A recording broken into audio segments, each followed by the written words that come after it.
앞으로 2, 3년에 걸쳐 주민세와 자동차세가 100% 이상 대폭 인상됩니다. 한국은행이 오늘 기준금리를 연 2.25%로 동결했습니다. 정부가 담배를 매점 매석하는 제조 판매업자와 도소매인 등에 최고 5천만 원의 벌금을 매기기로 했습니다. 동부그룹이 동부발전당진의 매각이 불발되자 산업은행이 사모투자펀드를 조성해 인수하는 방안이 거론되고 있습니다. 시청자 여러분 안녕하십니까? 센경제 현장의 임동석입니다. 오늘 코스피지수 기관의 매수세에 힘입어서 2040선 회복에 성공을 했습니다. 증권부 김창영 기자입니다. 안녕하세요. 네, 안녕하십니까? 네, 자세한 시황 들려주십시오. 코스피지수가 기관의 매수세에 힘입어 2040선 회복에 성공했습니다. 코스피지수는 12일 전날보다 0.38% 오른 2041.86포인트에 거래를 마쳤습니다. 이날 국내 증시는 중동, 우크라이나 등 글로벌 지정학적 리스크에도 불구하고 최근 주가 하락에 따른 저가 매수세가 유입되며 강세를 보였습니다.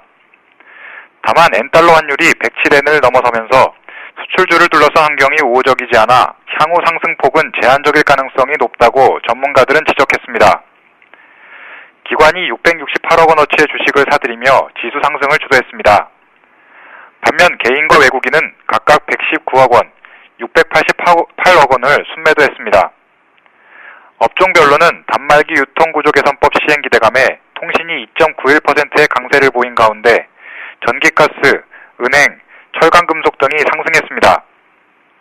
반면 증권, 운수창고, 화학 등은 약세를 보였습니다. 시가총액 상위 종목 가운데 대다수가 올랐습니다. 엔저 우려에도 불구하고 현대차, 기아차, 현대모비스 등 자동차주 3인방이 동반 강세를 보였으며 한국전력, SK텔레콤, 네이버 등도 상승했습니다.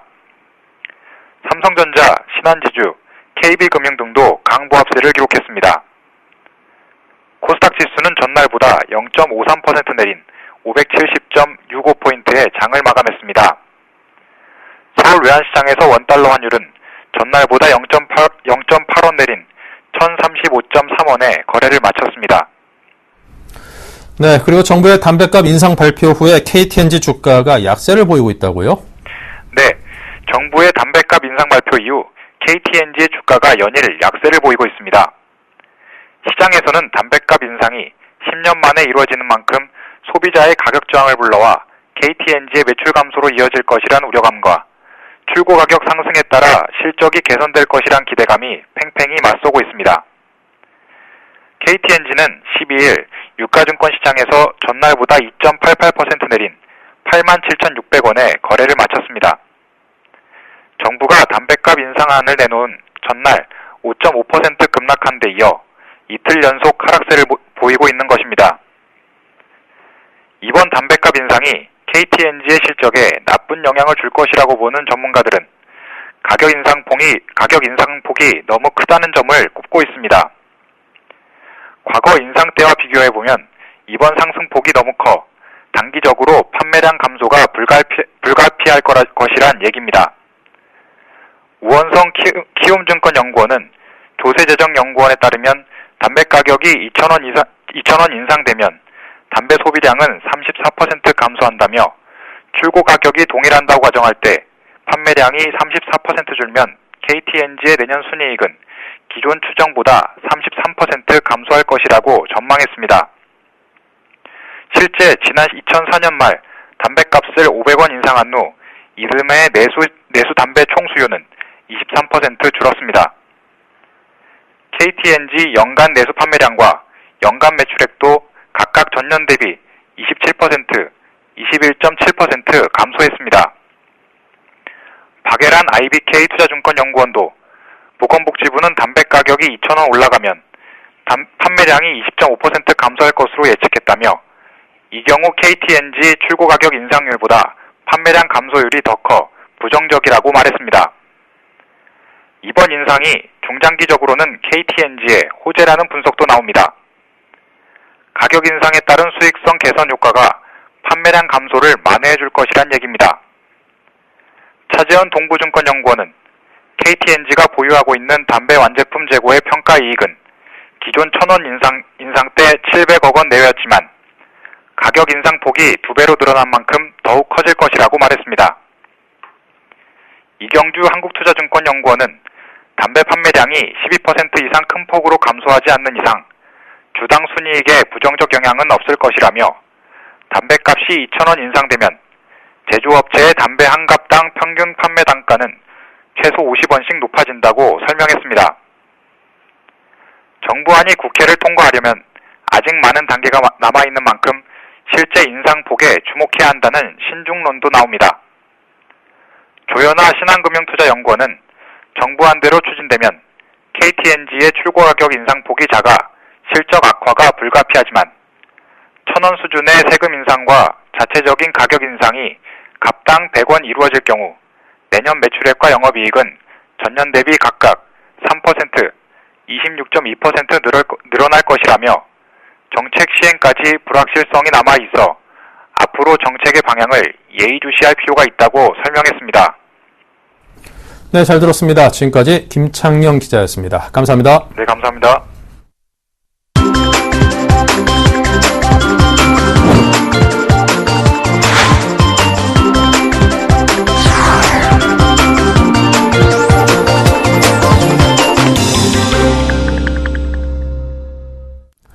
네, 오늘의 주요 뉴스입니다.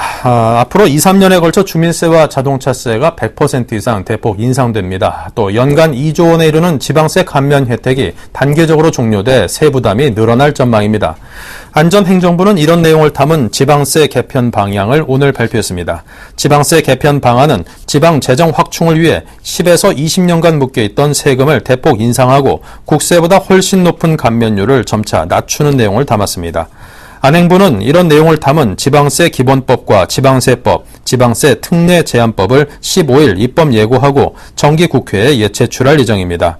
한편 최근 담배값 인상에 이어 주민세와 자동차세마저 인상됨에 따라 서민 증세 논란이 예상됩니다. 한국은행이 오늘 기준금리를 연 2.25%로 동결했습니다. 한은은 이날 이주열 총재 주재로 금융통화위원회 본회의를 열어 기준금리를 현 수준에서 유지하기로 결정했습니다. 지난 8월 14일 기준금리를 0.25%포인트 내린 만큼 당분간은 그 정책 효과와 경기 흐름을 더 지켜볼 필요가 있다는 판단입니다.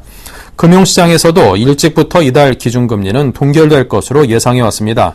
다만 지난 4월 세월호 참사 이후 가라앉은 경제 주체의 심리 개선이 늦어지거나 내수 경기 회복세가 기대에 못 미치면 연내 추가 인하 가능성은 열려있는 것으로 보고 있습니다. 정부가 오늘 정오부터 담배를 매점 매석하는 제조 판매업자와 도소매인 등에 최고 5천만 원의 벌금을 매기기로 했습니다. 기획재정부는 담배 가격 인상안 확정 발표 후 담배 판매량 급증과 품귀 현상이 예상됨에 따라 담배 시장 질서 교란 방지를 위해 매점 매석 행위에 대한 고시를 오늘 정오부터 담배값이 인상되는 날까지 한시적으로 시행한다고 밝혔습니다. 담배의 매점 매석 행위란 담배의 제조, 수입 판매업자, 도소매업자, 도매업자, 소매인이 담배를 정상적인 소유량보다 과다하게 반출하거나 매입한 후 폭리를 목적으로 반출, 판매를 기피하는 것을 말합니다. 따라서 개인이 담배를 대량 구입하는 것은 고시 위반 대상이 아니기 때문에 현실적으로 적발과 처벌이 불가능한 상황입니다. 동부그룹이 구조조정 차원에서 내놓은 알짜 매물인 동부발전당진의 매각이 지난 4일 자본개발 전문업체인 삼탄의 인수포기로 불발되자 주채권은행인 산업은행이 사모투자펀드를 조성해 인수하는 방안이 거론되고 있습니다. 산은은 지난 6월에도 동부그룹 구조조정 매물인 동부특수강을 사모투자펀드를 조성하는 방식으로 1,100억 원에 인수한 바 있습니다. 현재 동부특수강은 철강업계에 매물로 나와 있으며 세아특수강 등 복수의 기업이 관심을 보이고 있습니다. 매각이 이루어져 차익이 나면 동부그룹에 넘겨주는 방식으로 현재로서는 동부발전당진도 동부특수강과 비슷한 매각 방식을 따를 수밖에 없을 것으로 보입니다. 정부가 우리나라를 위안화 허브로 만들겠다는 계획의 일환으로 중국 내 특정 지역과 우리나라 간의 자본이동이 자유로운 한중 위안화 경제특구를 추진하고 있다는 소식입니다. 자, 이 소식 경제부의 이태규 기자로부터 듣겠습니다. 안녕하십니까? 네, 안녕하세요. 네, 먼저 위안화 경제특구, 그 개념부터 설명해 주십시오. 네, 이는 우리나라에 있는 은행이 앞으로 보유하게 될 위안화를 중국 내 특정 지역에 진출한 우리 기업이나 중국 기업 혹은 국제 프로젝트 등에 대출해 줄 수 있는 것입니다. 이 대출해 줄 때 금리는 우리나라 은행이 자율적으로 결정할 수 있는데요. 은행 입장에서는 국내에서 3% 초반의 금리로 위안화 예금을 유치해 중국에서 5%대의 대출을 해주고 2%포인트의 예대 금리 차를 챙길 수 있습니다. 중국 내 대출 금리가 6%대 정도로 우리 은행들이 5%대의 대출 금리를 제시하면 대출자를 모집하기도 쉬울 것으로 보입니다. 네, 자 그렇다면 중국 현지에 진출한 우리 기업들에게도 이득이 될 것 같은데요. 맞습니다. 앞서 말씀드렸듯이 중국 현지에서 기업들이 위안화를 조달하려면 6%대의 이자를 내야 했지만 우리나라 은행으로부터 빌리면 이보다 싸게 자금을 조달할 수 있게 됩니다.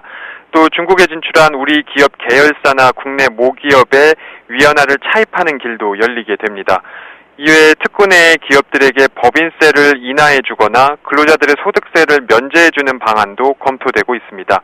이에 업계 내외에서는 한중 위안화 경제 특구를 두고 지난 7월 체결한 원 위안 직거래 시장 개설 등 4개의 위안화 허브 추진안에 이어 5번째 화살이다 이렇게 부르고 있습니다. 네, 자 그럼 현재 논의가 어느 정도 진전된 것입니까? 예, 정부는 지난 7월 위안화 활성화 태스크포스를 출범시켰는데요. 이 TF 관계자에 따르면 중국에 우리 측 의사를 전달했고 현재 중국 측 답변을 기다리는 상황입니다.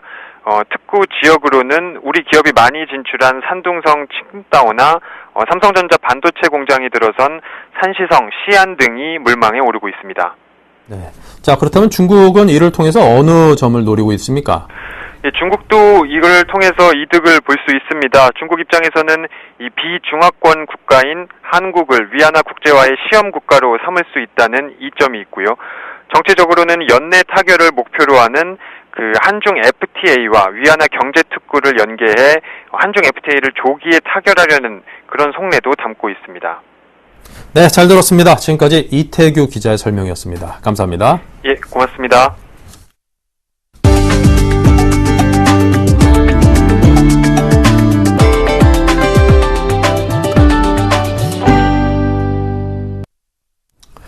그동안 한 손으로 작동할 수 있는 4인치 이하 화면을 고수했던 애플이 4.7인치와 5.5인치로 화면을 키운 아이폰을 선보이며 세계 스마트폰 시장에서 새로운 격전을 예고했습니다.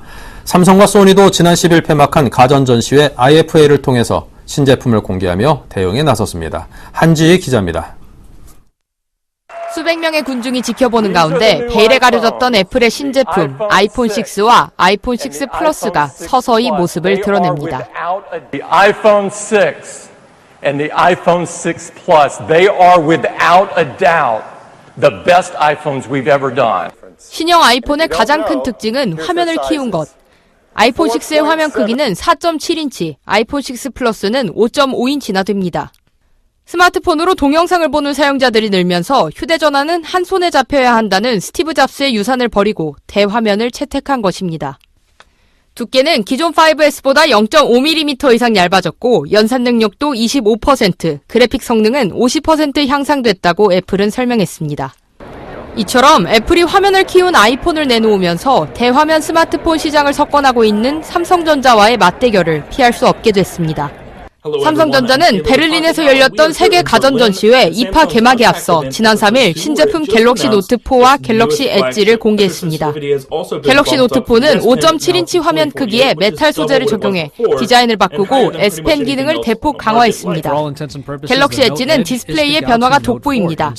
휘어진 디스플레이의 측면에는 메뉴 기능이 탑재돼 휴대폰이 꺼진 상태에서도 메시지를 확인할 수 있습니다. The Galaxy Note 4 will continue to set industry standard for how smartphones should help our lives become more enriched, more enjoyable, and more efficient. 소니도 2파를 통해 엑스페리아 Z3를 선보이며 올 가을 대화면 스마트폰 경쟁 대열에 합류했습니다.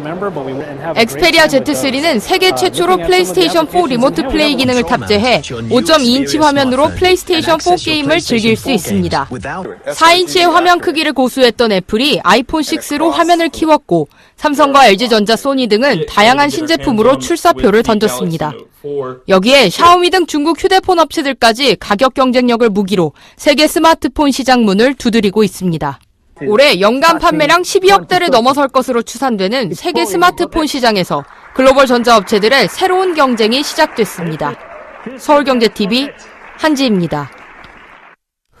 요즘 은행권이 심각한 내홍을 겪고 있습니다. 현직 회장과 은행장이 중징계를 받은 KB금융그룹은 경영 공백이 우려되고 있고 조기 통합을 위한 하나은행과 외환은행의 노사 협상도 진전을 이루지 못한 채 난항을 겪고 있습니다. 정창신 기자가 전합니다. 최수영 금융감독원장은 지난 4일 KB금융그룹 이명록 회장과 국민은행 이건호 행장에게 중징계에 해당하는 문책 경고를 결정했습니다. 주전산장비 교체 문제를 놓고 임 회장이 영향력을 행사하자 이 행장이 뒤늦게 문제점을 파악하고 금감원에 자진 신고했지만 감독 태만으로 중징계를 내린 것입니다. 이 행장은 중징계 직후 사의를 표명하고 물러났습니다. 임 회장도 12일 금융위 제재심의위원회에서 금융감독원장이 건의한 문책 경고보다 상향된 직무정지의 중징계가 내려졌습니다. 따라서 문책 경고를 받은 후에도 물러날 의사가 없음을 밝혔던 임 회장 역시 사퇴가 불가피해졌습니다. 이로써 KB금융그룹은 후임 회장 및 행장 선출 작업을 시작해야 하는 만큼 새로운 수장을 찾기까지 경영 공백이 불가피할 전망입니다. 우리은행도 지난 4일 금감원으로부터 무더기 징계를 받았습니다. 파이시티 신탁상품 불안전 판매와 CJ그룹 비자금 계좌 개설 등을 사유로 이순우 행장에게 경징계를 내리는 등 우리은행 임직원 20여 명에게 무더기 징계를 내렸습니다. 우리은행은 애초 기관 경고 통보를 받았지만 금감원 제재심의위원회에서 기관주의로 제재 수위가 한 단계 낮아졌습니다. 하나금융그룹도 하나은행과 외환은행의 조기 통합 추진을 위한 노사협상이 진전을 이루지 못한 채 양측 감정의 골만 깊어지고 있습니다. 특히 지난 3일로 예정됐던 외환은행 노조의 임시조합원 총회 무산으로 갈등이 커진 모습입니다. 외환은행 노조 측은 성명서를 발표하고 조합원 총회가 무산된 데에는 경영진 측의 방해 활동 때문이라고 주장한 바 있습니다. 한편 외환은행은 노동조합 앞으로 지난 7월 7일부터 조기 통합 관련 협의를 요청하는 공문을 11차례 전달하면서 지속적으로 면담을 요청했지만 외환은행 노조는 통합 추진은 최소 5년 동안 독립 경영과 외환은행 명칭을 유지하도록 한다는 내용이 담겨있는 2012년 체결된 217 합의서 위반이라는 주장만 반복하면서 아직까지 협상에 임하지 않고 있습니다. 이 밖에도 금감원 제재심의위원회는 오는 18일 개인정보 유출 사건과 관련해 스탠다드 차타드 은행과 한국시티은행 등에 대한 징계 수위를 논의할 예정이고 다음 달에는 KT E&S 협력회사 부실 대출에 연루된 하나은행과 국민은행, 농협은행 등에 대한 제재를 결정합니다. 계속된 사건과 사고로 바람잘 날 없는 은행권이 언제쯤 평온한 상태로 돌아오게 될지 재개의 우려가 커지고 있습니다. 서울경제TV 정창신입니다. 지난 3월 문을 연 동대문 디자인 플라자가 외국인 관광객들이 꼬악꼭 찾는 그런 명소가 됐습니다. 비슷한 시기에 특급 호텔도 들어섰습니다. 이렇게 개발 호재가 잇따르며 오랜 기간 침체기를 겪었던 동대문 상권이 살아나 제2의 르네상스를 꿈꾸고 있다고 합니다. 정혜림 기자가 다녀왔습니다. 지난해 롯데그룹이 동대문 상권 진출을 위해 문을 연 롯데피트인입니다. 추석 연휴가 끝난 평일 오후 시간임에도 중국인 관광객을 비롯한 쇼핑족들로 북적입니다. 이 쇼핑몰을 찾은 고객들은 지난 4월부터 부쩍 늘기 시작했습니다. 동대문 지역의 랜드마크로 급부상한 동대문 디자인 플라자 DDP가 지난 3월에 개관한 덕분입니다. 실제로 서울 메트로에 따르면 DDP 개관 이후 지하철 2, 4, 5호선 환승역인 동대문 역사문화공원역 이용 고객이 전년 대비 20% 증가했고 유동인구가 증가하면서 자연스레 주변 쇼핑몰 매출로 이어지고 있습니다. DDP 개관 후 문화 행사가 많아지면서 가족 단위 나들이객과 일본, 중국 등 외국인 관광객이 꾸준히 방문하여 일평균 약 2만 5천 명 정도가 방문하고 있습니다. 이에 발맞춰서 차이나 위크, 버스킹 공연 등 다양한 이벤트를 제공하고 있습니다. DDP와 함께 주변 호텔들도 동대문 상권 부활에 힘을 보태고 있습니다. 그동안 문제점으로 지적돼왔던 숙박시설 부족이 JW 메리어트의 오픈으로 숨통이 트였고 중국과 홍콩, 일본 관광객 순으로 해마다 외국인 방문객이 꾸준히 증가하고 있습니다. 이렇듯 상권이 살아날 조짐을 보이자 동대문 패션타운의 터줏대감인 두타도 5년 만에 대대적 리뉴얼 공사를 마치고 지난 5일 재개장했습니다. 최첨단 시설과 독특한 인테리어로 180도 변신한 두타는 메인층의 디자이너 매장을 강화하며 K-패션 위상 강화에도 앞장서고 있습니다. 네, 이번 저희 두타의 리뉴얼 컨셉은 어나더 월드라고 해서 지금까지 고객분들이 한 번도 경험해보지 못한 그런 쇼핑의 즐거움과 경험을 제공한다는 게 목적이 있고요. 가장 크게 요즘 각광을 받고 있는 라이프스타일형 MD와 디자이너 매장을 확대하는 데 큰 중점을 두었습니다.